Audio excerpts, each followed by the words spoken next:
গাছ চকে থেকে মাটি নিয়ে আসলাম। আমার একটা যে পুরানো মরিচ গাছ একদম বারবার শিকড়ি করে পড়ে যায়, ঘুরে মাটি দিয়ে রেখে শুধু করে কাশি দিয়ে দিছি। ভিডিওর চিনতে ভিডিও ম্যান ভালো না, আমাকে সময় দিতে চায় না, সেজন্য তাড়াহুড়া করতে যে আমি কাশি দিয়ে দিছি। একটু ওই পাশে যাবে, ওই পাশে যা করো।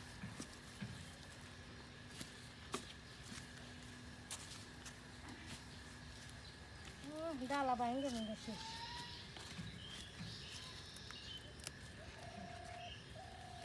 কমেন্ট বেশি বেশি করো নাই, কম নাই। ঠিক আছে, মাটি দিয়ে দিলাম গাইস, যাতে না পড়ে। এই যে তাও পড়ে যায়, আমার বিষয় আসলে কি বুঝলাম না, শুধু পড়ে যায়। বৃষ্টির দিনে প্রচুর ঘাস হয়, এই জন্য এই যে পুঁই শাকের ডগা গেলাম উল্টাপাল্টা করে সরাই পরিষ্কার করে দিছি। প্রচুর ঘাস হয়, ঘাস হওয়ার জন্য কোনো যত্ন করতে হয় না, সার দিতে হয় না, বীজ দিতে হয় না, একাই হয়। তাদের সৃষ্টি সব একাই হয়।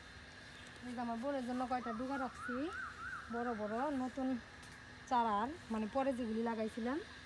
এই যে আমার বোনকে দেবো, ছোটো বোনকে মিমির জন্য গাছ। এখানে করলার বীজ লাগাইছি, এই যে একটা জ্বালাইছে, এই যে একটা, এখানেও ঠিক তাই, এই যে একটা জ্বালাইছে, আর এই যে একটা, 4টা করে বীজ দিছি, 2টা দেখা যাইতেছে।